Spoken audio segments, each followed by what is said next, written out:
Good morning students.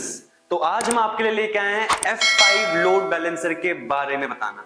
ठीक है कि F5 लोड बैलेंसर होता क्या है, क्या क्या काम करता है और इसकी रिक्वायरमेंट क्यों है, क्यों ये जरूरी है हमारे आज के मॉडर्न नेटवर्क पे। तो बने रहिएगा इस वीडियो में। चलिए शुरू करते हैं। तो गाइज आपके मन में थॉट आता होगा यार कि जैसे इमेजिन कर लो आप Amazon यूज कर रहे हो, Amazon की वेबसाइट यूज कर रहे हो और उसमें सेल लगती है। सर हजारों रिक्वेस्ट एक सर्वर पे जा रही है और वो सर्वर इतना केपेबल है कि वो हमारी लाखों रिक्वेस्ट, हजारों रिक्वेस्ट एक्सेप्ट कर पा रहा है। कैसे?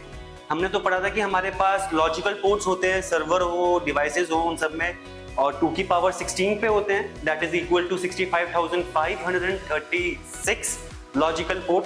तो सर इतने सारे सेशंस जब क्लाइंट बनाते हैं सर्वर के साथ, तो ये पॉसिबल है क्या? नहीं सर, इतने सारे पॉसिबल नहीं है।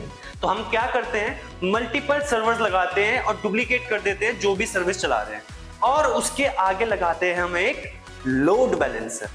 तो नेटवर्क में सर्वर्स तो था, अपने राउटर, स्विचेस, ये सब थे। अब एक डिवाइस और आ गया, दैट इज लोड बैलेंसर। नाम से समझ में आ रहा है, लोड को बैलेंस करना।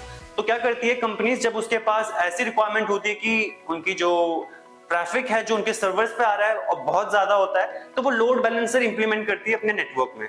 जिससे क्या होता है, अब जो क्लाइंट्स होते हैं, जैसे फॉर एग्जांपल सुमित सर, आप लोग जब अमेजोन को सर्च करते हो तो आपकी रिक्वेस्ट जाती है लोड बैलेंसर के पास, ना कि डायरेक्टली उस सर्वर पे जहां पर भी आपको वो चीज एक्सेस करनी है।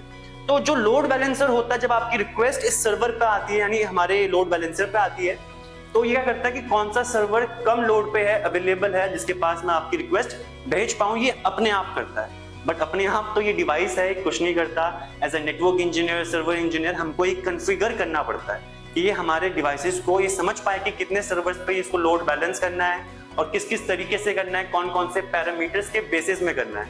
तो जब हम F5 पढ़ते हैं तो इसमें कॉन्फ़िगर करना सीखते हैं, इसके बारे में पैरामीटर्स कौन कौन से होते हैं जिसके बेसिस में हम ये लोड बैलेंस करवा सकते हैं, वो सब आपको, जब आप लोड बैलेंसिंग के ऊपर कोई कोर्स पढ़ रहे हो तब उसमें आपको वो सब चीजें मिलती है। तो कंपनीज में रिक्वायरमेंट होती है, अगर आपके पास लोड बैलेंसिंग कैसे हो रहा है, कैसे इंप्लीमेंट करना है अपने नेटवर्क में, इसकी स्किल भी ऐड ऑन हो जाए, तो गाइस दिस इज नथिंग। मतलब कुछ ना होने से कुछ होना बेटर होता है। और मैं ये नहीं बोल रहा कि ये कुछ ना होने से कुछ होना बेटर है, इसका मतलब ये होना ही चाहिए। अगर आप अपने आप को नेटवर्किंग फील्ड में या आईटी फील्ड में देखना चाहते हो तो एक स्किल और ऐड करो यार, लोड बैलेंसर के बारे में जानो, किस किस बेसिस में करता है, पैरामीटर्स क्या क्या होते हैं और कैसे कॉन्फ़िगर करेंगे, उन सब के बारे में हम बताएंगे आपको जब हम अपने आगे फ्यूचर में वीडियोस आपके सामने पब्लिश करेंगे। तो जरूर उसमें कॉन्फ़िगरेशन करना, कैसे सेटअप करना होता है, वो सब चीजें बताएंगे। आज हमारा इंट्रोडक्शन पार्ट था जिसमें आपको पता चला कि भाई लोड बैलेंसर के थ्रू हमारे जो क्लाइंट्स की रिक्वेस्ट होती है वो पहले लोड बैलेंसर पे जाती है, और फिर लोड बैलेंसर यहाँ पर कैलकुलेट करने के बाद, पैरामीटर्स चेक करने के बाद मल्टीपल सर्वर में से किसी एक सर्वर के पास भेज देता है। बट वो सारे सर्वर एक ही सर्विस दे रहे होते हैं।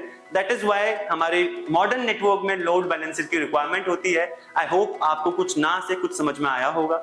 ठीक है, तो ऐसी वीडियोस के लिए बने रहिएगा। जल्दी आपको लोड बैलेंसर के बारे में और भी सारी वीडियोस आने वाली है। Thank you for giving your time and welcome to NS3 Edu। ऐसी वीडियो, ऐसा टाइम, ऐसा मेथड हम आपको एज अ ट्रेनिंग इंस्टीट्यूट हम आपके सामने लाते रहेंगे।